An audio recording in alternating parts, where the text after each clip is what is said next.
Hey everyone! It's Alexa and Macky, and we're back for another What We Read, because we've been reading a ton. She's been reading a ton. Well, you've been reading a ton for you. That's true, considering though. You were in a slump. I am in a slump, but thanks to the great Sanctali Bardugo of the Slow Burn, I have... I'm just gonna call her that now. It's just, she's so good at that. But I preempt myself. But we're gonna get to that in a moment. But first, let me kick things off by talking about another YA fantasy book, A Crown of Wishes by Roshni Chokshi.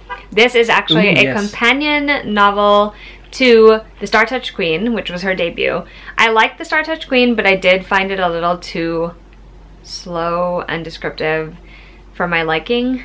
I mean, it was good, but it wasn't like the most amazing book in the world. However, I finally read A Crown of Wishes because DJ from Life in Fiction picked this one for my friend pick of March, and I'm so glad that he did and that he actually gifted me with a copy of it to read because it was so entertaining. So there are two characters in this one. There is Vikram, who is the Fox Prince, and then there's Gauri, who is the Jewel of Bharata.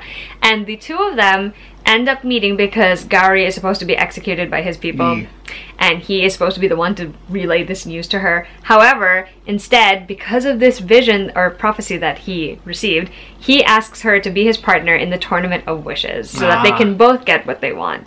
Vikram wants to rule his kingdom without being a puppet ruler, and Gauri wants to reclaim her kingdom from her kinda terrible, aka really terrible, older brother. As you can tell, the setup of this book is primarily the tournament. There is a competition and you have to complete certain tasks to get to the next level of the competition, so on and so forth.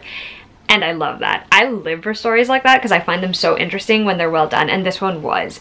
It's set in a mythical land, first of all, and so a lot of Indian folklore and mythology pops up in this one because they're encountering all these creatures and these myths in this land. And the tournament itself is fascinating because it doesn't always play out the way you think it's going to, and I think that's interesting.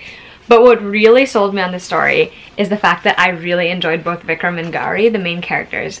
Vikram is just... he reminds me a little bit of Nikolai because he has the same sort of like devil-may-care attitude that he shows the entire world, when really he cares so deeply for his own country and for his right to rule it. And he thinks he would be a good ruler, and I agree because of the way he is. And then there's Gauri, who is like...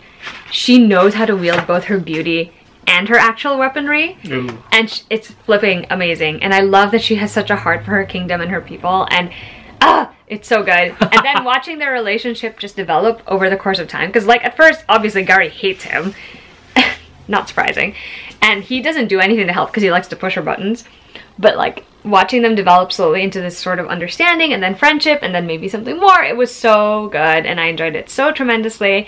Definitely glad I read this one, definitely glad DJ gave it to me, so would highly recommend it. You don't have to read the first one in order to read this one, honestly. There are some like little cameos that will pop up if you've read the first one that you will recognize here, but you don't necessarily have to. The next book I read, I actually don't have my arc of it because I sent it to my friend Hannah because she wanted to read it as well. It's a book called The Girl He Used to Know by Tracy Garvis Graves. This is the first novel that I've ever read by that author, and I don't think it's going to be the last because I thought it was good. So The Girl He Used to Know is about Annika, which rhymes with Monica, and it basically follows two timelines. There's the first one in 1991 when she is at college, and she is sort of, this is her first real world experience because she's been homeschooled all her life because she's actually on the autism spectrum. It's not explicitly stated right at the start, but you can kind of tell just based on her behavior and her inability to really find an understanding of social interaction and how to be around other people. Like for her, like she understands the world one way and everyone else sees it another. And so you're following her 1991 timeline when she's still getting used to being in university and having to interact with all these people, and she meets a boy named Jonathan at chess club and they develop a relationship. And then the other timeline is 10 years later, it's 2001, and she and Jonathan have actually not been together for like years, and they randomly run into each other at the grocery store, and things kind of spark from there for the two of them.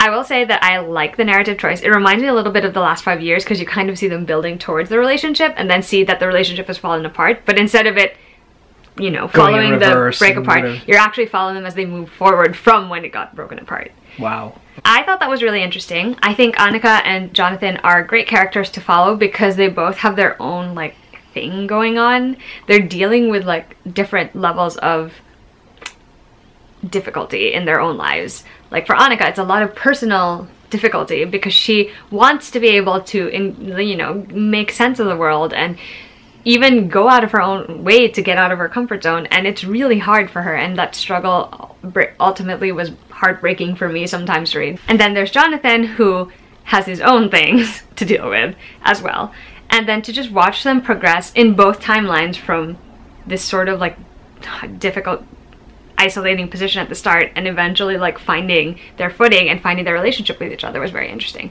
The one thing that prevented me from giving this book a higher rating is because like a lot of it is just meandering, it's a lot of setup, it's a lot of character growth for them, but literally in the last third of the book so much happens.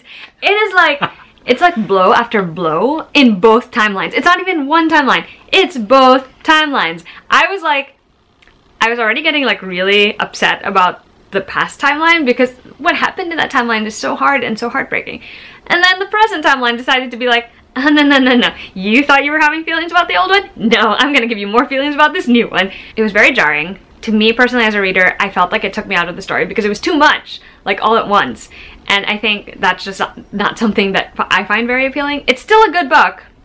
I would still recommend checking it out, but be prepared for that sort of level of emotional, jarring moments because I was not. And I literally was reading this and I'm like, I need something to make me feel better. Which brings me to my next book choice. A book called Ballet Shoes by Noelle Streatfeild. This is actually a classic book, but I love the redesign they did with it here. This book is adorable. It's another sister story, but in this case, there are 3 girls and they were adopted by this sort of rich old guy who likes to collect fossils and other artifacts and stuff. And he finds each of them at different points in his life's journey. There's Pauline, there's Petrova, and there's Posey. And the 3 girls, they live with their guardian, who happens to be the guy's great niece, and the guardian is slowly running out of money to run their household. So the first thing she does is to open their house up to allow boarders to come and stay, which helps a lot. But then the 3 girls are also given the opportunity to attend an acting and dancing school, and there they sort of find a way to help with finances as well. So Pauline is really passionate about acting, Posey is really passionate about dancing, Petrova is like fine with both things, but really she's most interested in being a mechanic. She loves cars and planes. And it's just a really cute, wonderful, like heartfelt story about these 3 sisters who don't always get along, but they really do love each other and love this little found family they have. And they're willing to do what it takes, even at such a young age, to help provide for their family. And then you get this great cast of secondary characters that are so supportive of the children. They're all like older adults who are boarders in the house, and they're so nice to the kids.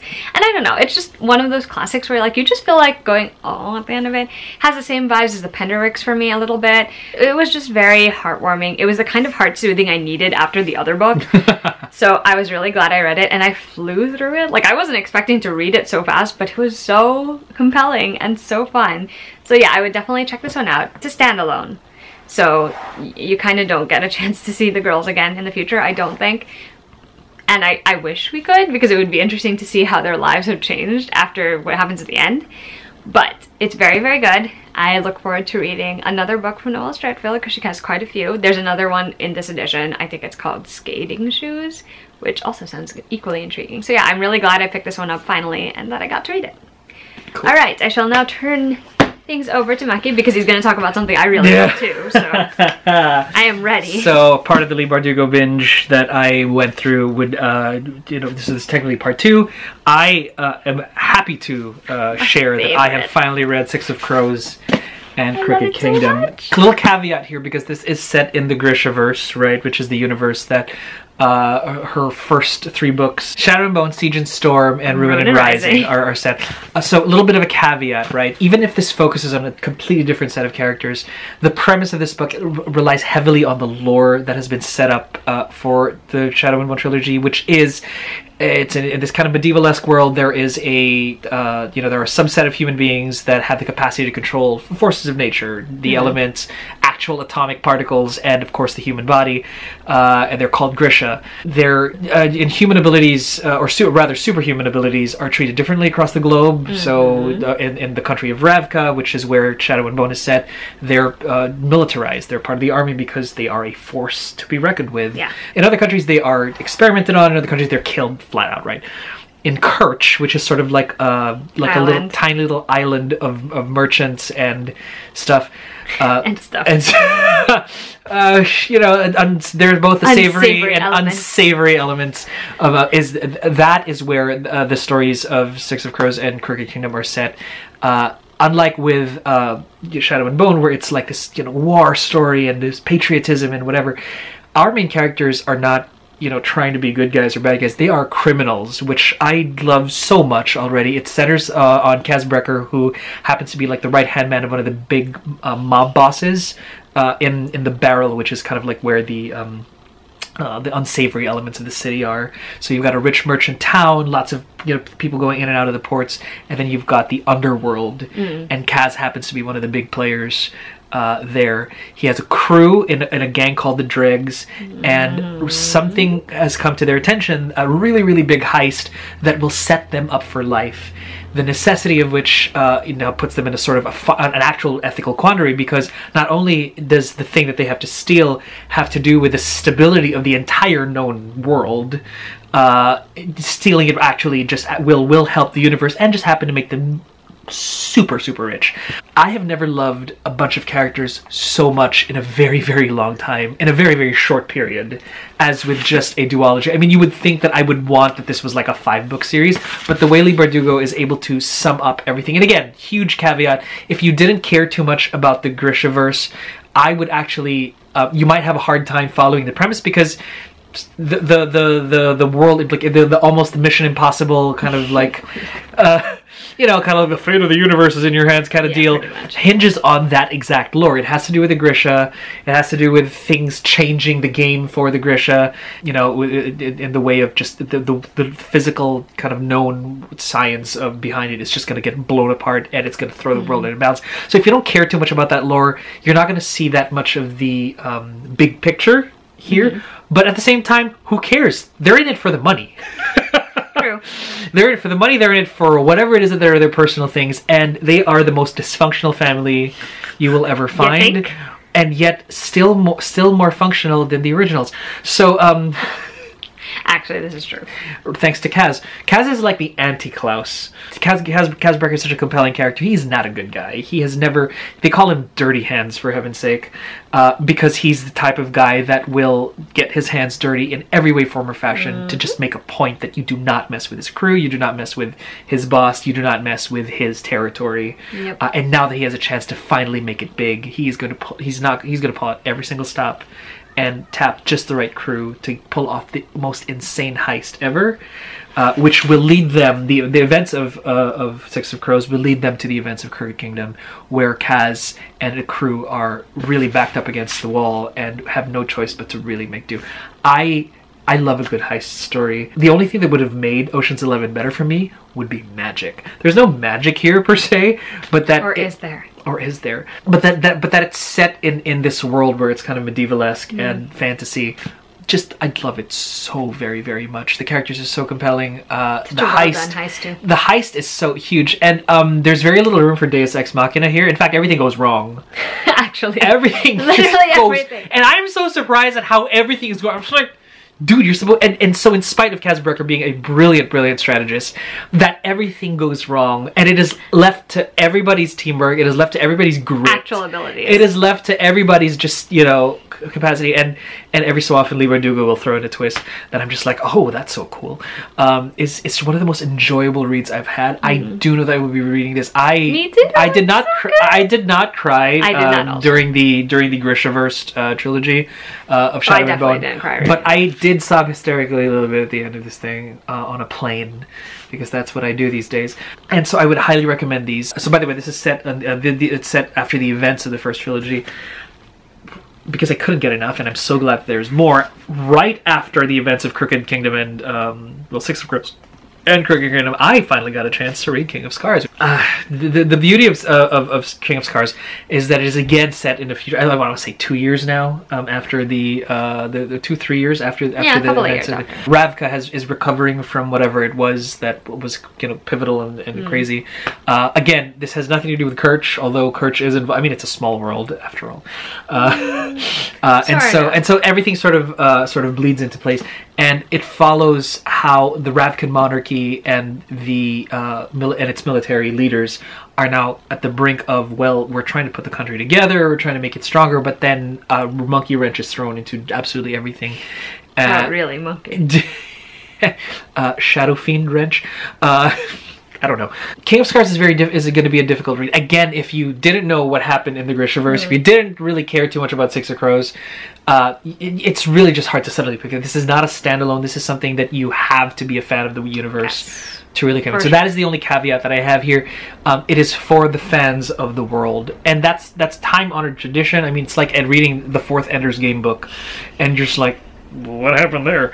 Or maybe the 6th Dark Tower book, and you're just like, what? So that would be very so this is I would classify this under like a universe expansion kind of thing. It's like if you really want to know what happened next, it is not to bring, I think, new fans into the. Although feel free to pick one up. It's just you. There's just so many. This is more for people who have already. Yeah. So I mean, it's and so. Well written. Love the characters in this thing. There are characters here that I didn't think I would like, and that I'm just like, hey, I actually like these characters so much more. Or there are characters where I'm just like, I thought you were over here, but apparently now you are over here.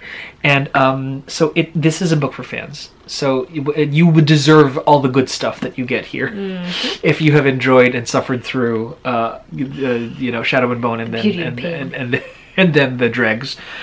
So definitely recommended for any fans. I enjoyed this so much.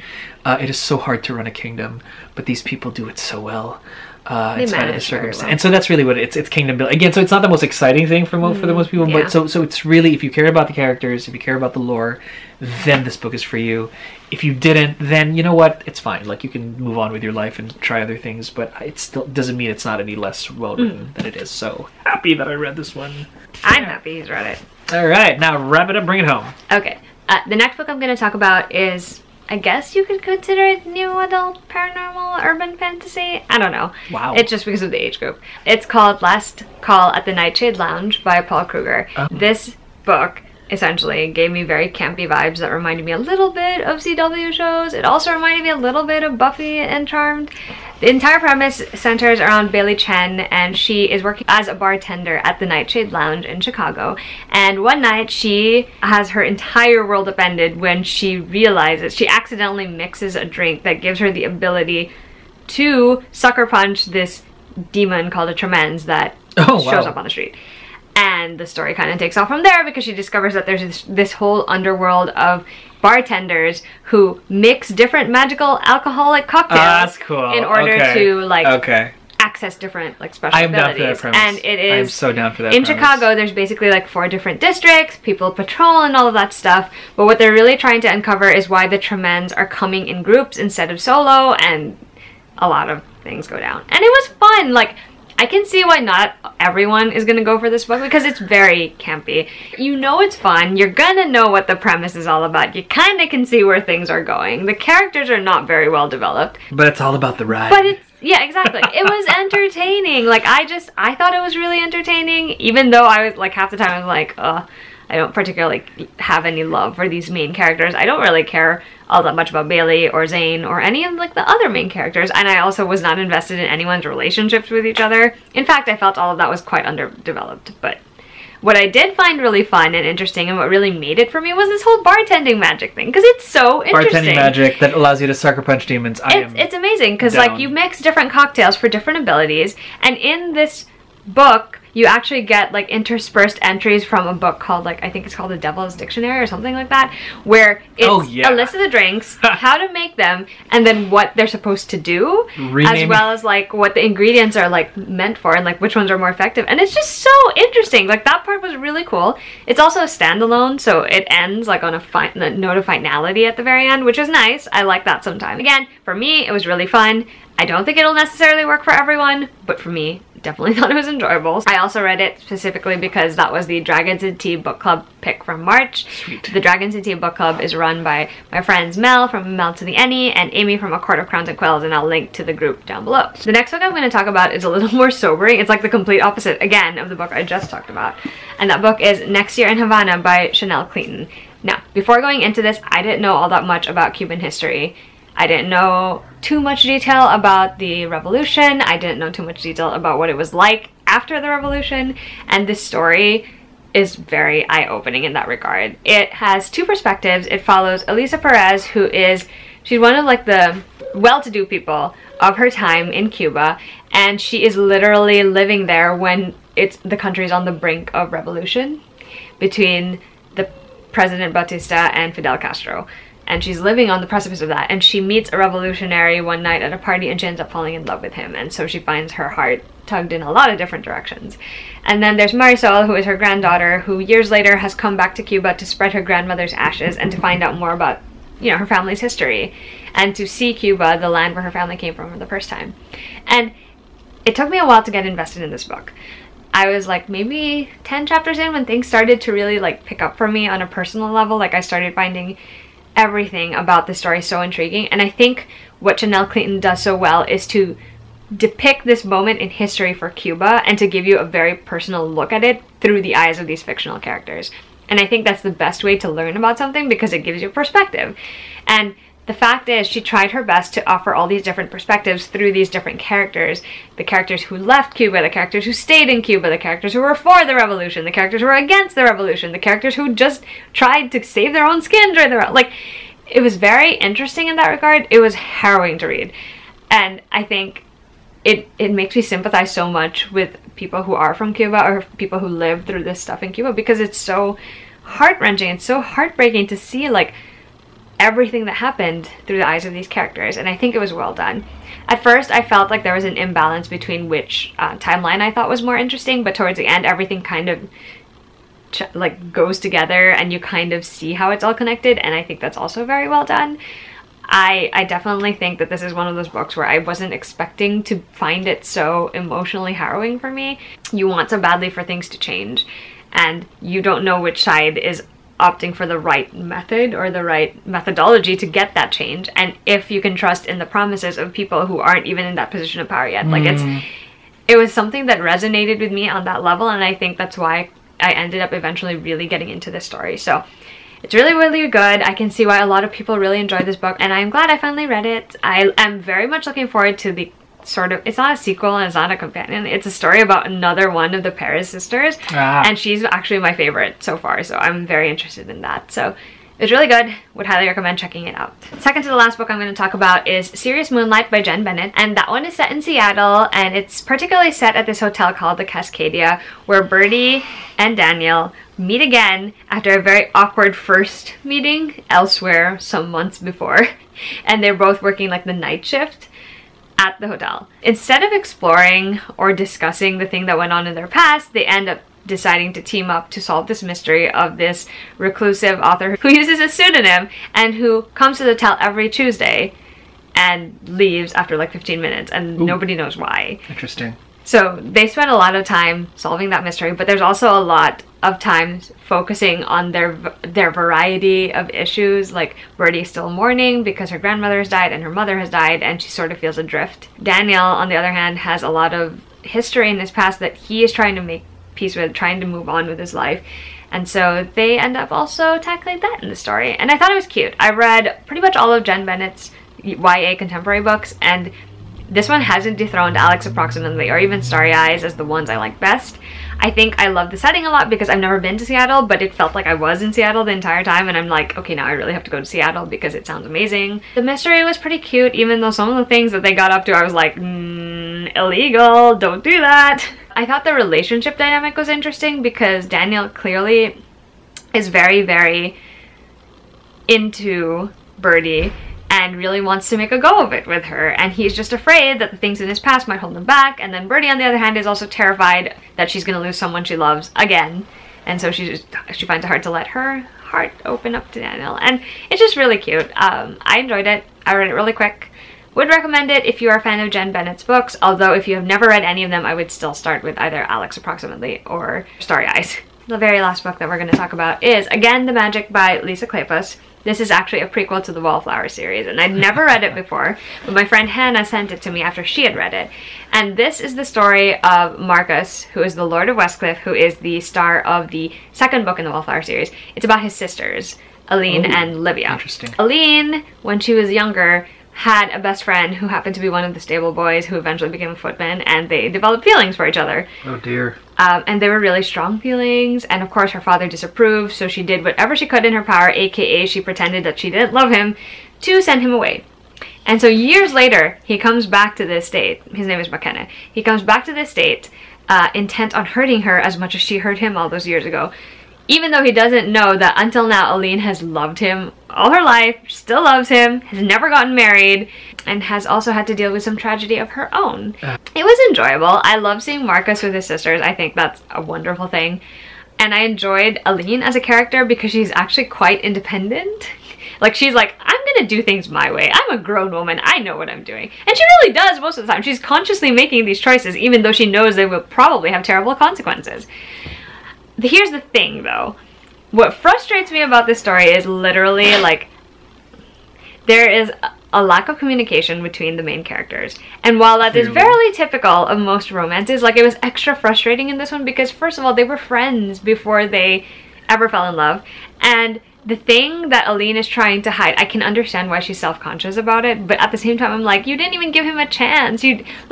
You have no faith in his feelings for you. And that makes me sad because, like, it's clear that he still has these feelings for you. Meanwhile, Boris McBoris over here is also like, I'm gonna get revenge. I need to make this happen. I need to hurt you as much. It's very intense. And you're just like, but why? And I get it because, like, obviously, the more you love someone, the more you can hate someone when they hurt you. Spite can last so many years. Guys, I was like, why? I would do the same thing. Fair. Yeah, so that made it a little frustrating for me. I also did find it kind of a little bit unbelievable that the sister also ends up in a relationship with someone that McKenna travels back to the estate with. So I'm actually 3 hairs shy of petty to actually do something like that. Yeah, I'm just lazy and don't have the still time. ended fairly well, and I was living for their kind of romantic chemistry, but, you know, I don't know, it was a little much. I haven't read a lot of historical romances recently, so maybe it just was like a culture shock to me. I don't know. Anyway, still enjoyable. Still glad I read it. Totally into it. Meanwhile. Anyway, that's the last book I'm going to talk about for this What We Read. We hope you enjoyed the video. If you've read any of these books, or if you're planning to read any of them, do let us know. If you like this video, give it a thumbs up. And subscribe to the channel if you want to see more. We upload every single Friday. Alright, till next time, goodbye! Bye.